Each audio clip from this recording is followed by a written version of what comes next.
আমরা বাংলায় যে এই প্রচলিত প্রবাদগুলো শুনে থাকি তার মধ্যে একটি অন্যতম প্রবাদ হলো লাগে টাকা দেবে গৌরী সেন। গৌরীশঙ্কর সেন ওনার আসল নাম।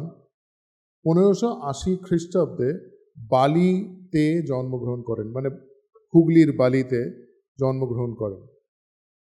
বেশ ধনী পরিবারেই করেন, কিন্তু এই যে দান ধ্যানের যেই কাণ্ড এখনো আমরা মনে রাখি, প্রায় প্রায় কতদিন, 400-500 বছর, 450 বছর মতো পরেও সেটা করতে গিয়ে কিন্তু শুধু উনি যেই ধনী পরিবার থেকে এসেছিলেন সেই জোরেই উনি এই দান ধ্যানগুলো করেছেন সেটা কিন্তু মোটেই নয়। উনি কলকাতায় চলে আসেন ব্যবসা করতে, এবং সেই ব্যবসার কৃতিত্বেও সমপরিমাণে উজ্জ্বল। উনি এখানে এসে বৈষ্ণবচরণ শেঠের সাথে একটি ব্যবসা গড়ে তোলেন, এবং সেই ব্যবসাটা অনেকগুলো কাজ করতো, যার মধ্যে একটি কাজ ছিল আমদানি রপ্তানি। তখনকার দিনে যে ব্যবসা হতো, মানে চাল, ডাল, শস্য, নীল, এই ধরনের জিনিস আমদানি রপ্তানি করতেন। এবং সেই সময় একটা অদ্ভুত প্রচলিত জিনিস ছিল, এবং তারা এই মানে ট্রেডিংয়ের সময় অনেক ধরনের জিনিস কিনে নিতেন। তো একটা জাহাজ এসে ভিড়ে ছিল, সেই জাহাজটার একটা অকশন হয়। তো সবাই ভাবে জাহাজটাতে টিন জাতীয় কিছু জিনিসপত্র হয়তো আছে, পদার্থ আছে, কিন্তু ওই গৌরী সেনেরা খুব অল্প পয়সায় ওই জাহাজটি কেনেন, এবং কিনে যেটা পাওয়া যায় সেটা প্রচুর মূল্যের রূপো। সেটাও অনেকে বলে যে ওনার ধনের কারণ, হয়তো সেটা নয়। ওনার ধনের কারণ ব্যবসা করাটা। তো তার মধ্যে একটি ব্যবসা যেটা উনি করতেন, এবং যেটা থেকে একটি বড় শিক্ষণীয় জিনিস হচ্ছে ডাইভার্সিফিকেশন।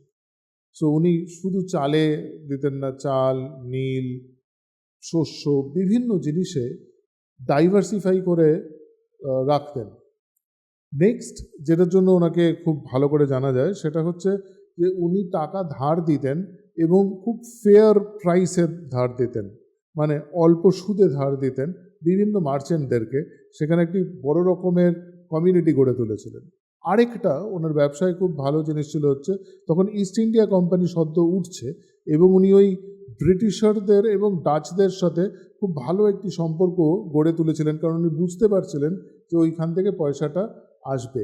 এবং ওনার মার্কেটের নলেজ থাকার জন্য যেটা করতেন সেটা হচ্ছে যে উনি জিনিসপত্রগুলো যখন প্রচুর জায়গায় পাওয়া যাচ্ছে, যখন তার মূল্য কম, সেই সময় তাদেরকে নিয়ে নিতেন, এবং যখন তার অভাব আসছে সেই সময় বলা হয় উনি ফেয়ার প্রাইসে বিক্রি করতেন। আরেকটা জিনিস যেটা খুব ইন্টারেস্টিং সেটা হচ্ছে উনি টাকাটাকে অ্যাজ এ টুল ইউজ করে এতগুলো লোকের উপকার করেছেন। লোকের কষ্ট হলে লোকেরা জানতো, বিশেষ করে গরিবদের কষ্ট হলে গরিবরা জানতো যে তাদের কষ্টর নিরাময় করার জন্য একজন আছেন, লাগে টাকা দেবে গৌরী সেন। এবং এই লাগে টাকা দেবে গৌরী সেন করার জন্য কিন্তু টাকা রোজগার করার দরকার হয়, এবং সেই জন্যেই উনি এইভাবে বেঁচেছিলেন, এবং এইভাবে বেঁচে থাকা যায়। আসুন আমরা এইভাবে বেঁচে থাকি, এভাবেও বেঁচে থাকা যায়।